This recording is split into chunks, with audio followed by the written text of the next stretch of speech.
I was at Nottingham yesterday for the Arsenal game. They were poor, mate. Arsenal, dear me. Shocking, they were. Shocking. They really were, mate. They really were. He's only been sat down for about 10 seconds. The seat's not even warm, and he wants to keep going already about Up the Arsenal. Started in the gallery. It's in the studio now. Come on then, Jamie. Are you surprised by that performance? I wasn't surprised. I genuinely wasn't surprised. I said it on Sports Bar, I think on Thursday. I fancied Nottingham Forest to beat them because I know how Arsenal would have approached the game with this young squad of players who mentally wouldn't have been prepared for that type of atmosphere in a championship side in Nottingham Forest. The managers come in there, done a great job, got them playing some decent football. They're solid, they're compact, they know how to score goals, and it was a great performance from Nottingham Forest. Can't take anything away from them. It's a tough place to go. I've played there, rarely get results there, and fair play to them, but I could see it coming. If you looked at any game over the weekend and you go, oh, Nottingham Forest, Arsenal, fancy Forest, I think everyone was saying the same thing, because you just know with Arsenal, the players will go into it with this sort of arrogance, thinking they can just rock up and turn over a championship side, and it doesn't work like that anymore. I don't know if it was arrogance. I just think they were lacking a lot of quality yesterday, Jamie. Yeah, but they don't lack quality, do they? They've got quality in the side. Yeah. So it's about preparation. Yeah, maybe that's right. Maybe Arsene, maybe Arsene got it wrong. Maybe Arteta got it wrong tactically. Maybe there were errors there, perhaps. But I don't know if it's a level of arrogance. Arteta come out and said, "No, the flops for lacking hunger and drive." So there's not a lack of quality. That is exactly what it was. A lack of desire and determination to go and win away from home at a tough place. I could see it. The writing was on the wall with them. I just fancied Nottingham Forest because they've been in great form this season. The manager's come and done a great job.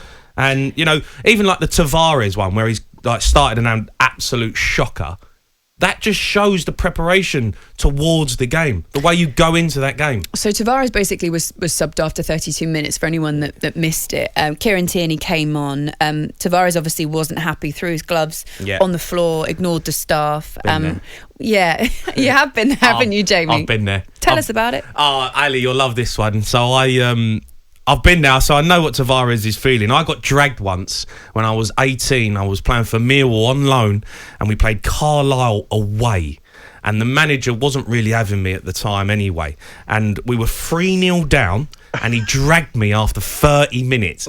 Now, me being my sort of arrogant former self when I was a young kid, walked straight off the pitch, down the tunnel, fuming, got my tracksuit on and walked out of the stadium. I walked to the train station. No. Yeah, big mistake. Huge mistake. No. But my head was gone, like total head loss. I walked to the train station. I was standing there in my Millwall tracksuit, Carlisle Central, and I only had enough money on my wallet on my card to get me to Birmingham. So I got a train to Birmingham International, and my dad had to come and pick me up. And my dad's doing, "What do you mean you're on the train?" I was like, "Dad, just come and get me." So I've got to Birmingham, gone home. Was your dad watching the game? No, he was at home thinking, "What are you doing?" So anyway, I've gone home. Big mistake. Neil Harris comes in at half time trying to find me. I'm not there. Ended up the game. They lost the game. The manager got the sack the next day. Willie Donachie was the gaffer. And I come in, I apologised to the fans, and I apologised. It was a big mistake. I was 18, and it was just stupid of me. But Kenny Jackett come in the next week. I told him what happened, said that, the manager, I just wasn't getting on with him. He was just using me as a bit of a scapegoat. He started me the next game. I scored. And then I had 13, 14 games playing for Millwall, playing really well. So what's the moral of the story here? The moral of the story is don't walk off and throw your toys out the pram, because it just doesn't sit well with everyone. It was a big mistake. Did you get a daytime single? Anytime single to Birmingham. That's brilliant. Imagine, it's like 300 quid to get back to London. I was like, winding me up. Great story. I never knew that, pal. I love that. Got so much stick for it. It was a big mistake. Oh man, I know that station. I've been at that station 100 times. I wish I'd bumped into you. I'd have loved that. Just seen you standing there. Imagine me just standing there. That's hilarious. That's hilarious. Great story. It's the ultimate in regretting your decision immediately, isn't it? Yeah. As soon as I was on the train, I'm thinking, oh no, what have I done here?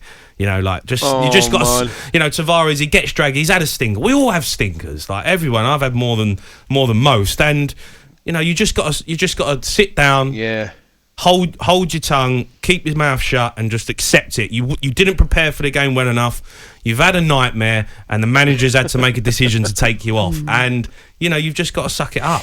Yeah. One more as well. Morning, great story from Jamie. What you may not realise is that it's about a 2-mile walk from Brunton Park to Carlisle Station. It was long, That's from Mac in Cumbria. It was long. I remember looking just walking down the street thinking, where is this station? How long did that take you? I remember it just taking ages, like a 40-minute walk. How many minutes into that walk did you think about turning back? Yeah. Literally 1 minute. But when your head's gone, like it's gone. Yeah. There's just no coming back from it. talkSPORT Breakfast with Laura Woods, Monday to Wednesday mornings 6 till 10 on AM, on DAB, via the talkSPORT app, and on your smart speaker. talkSPORT.